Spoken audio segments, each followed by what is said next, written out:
मेरी हमेशा याद रखें कि ऐसी कई माताएं होती हैं जो गर्भ धारण तो कर लेती हैं, लेकिन महीने 2 महीने में गर्भपात हो जाता है उनका।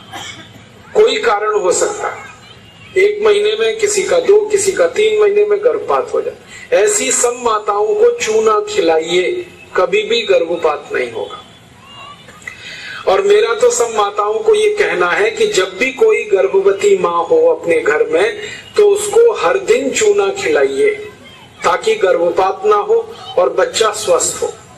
तो ये चूना कैसे खिलाएंगे? गेहूं के दाने के बराबर चूना 1 कप अनार के रस में मिला के पिलाना। माँ को, गर्भवती माँ को चूना चाहिए अनार के रस के साथ।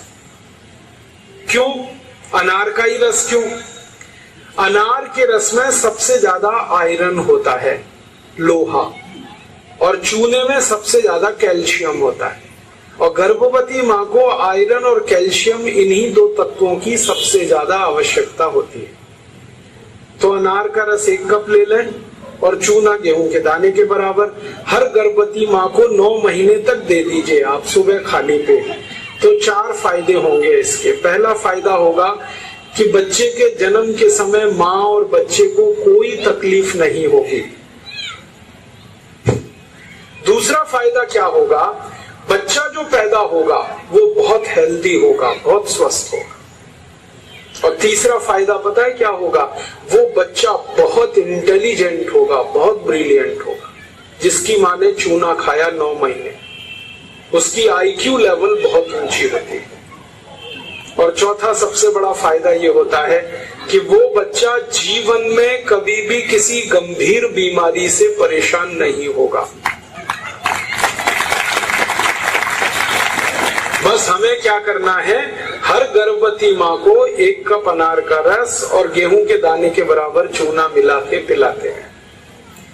मैंने देखा जितनी माताओं ने अनार का रस और चूना लिया 9 महीने, किसी को ऑपरेशन नहीं कराना पड़ा, सबकी डिलीवरी नॉर्मल डिलीवरी हुई और बच्चा सभी का स्वस्थ और तंदुरुस्त, और वो बहुत होशियार और इंटेलिजेंट, और जीवन में बीमार ना पड़े। ऐसी बढ़िया परिणाम हमें मिलते हैं अगर किसी माँ को हम चूना खिलाएं। तो आप ये चूने के बारे में याद रखिए, ये बहुत कीमती दवा है।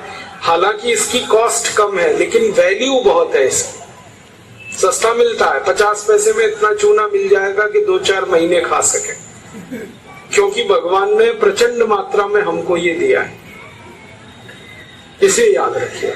बस एक ही व्यक्ति चूना ना खाए, एक सावधानी है इसमें। जिनको पथरी की बीमारी है, जिनको गॉल ब्लैडर स्टोन है, वो चूना ना खाएं। जिनको किडनी स्टोन है वो चूना ना खाएं। जिनको मूत्रपिंड में पत्थर है वो चूना ना खाएं। बाकी सब खाएं।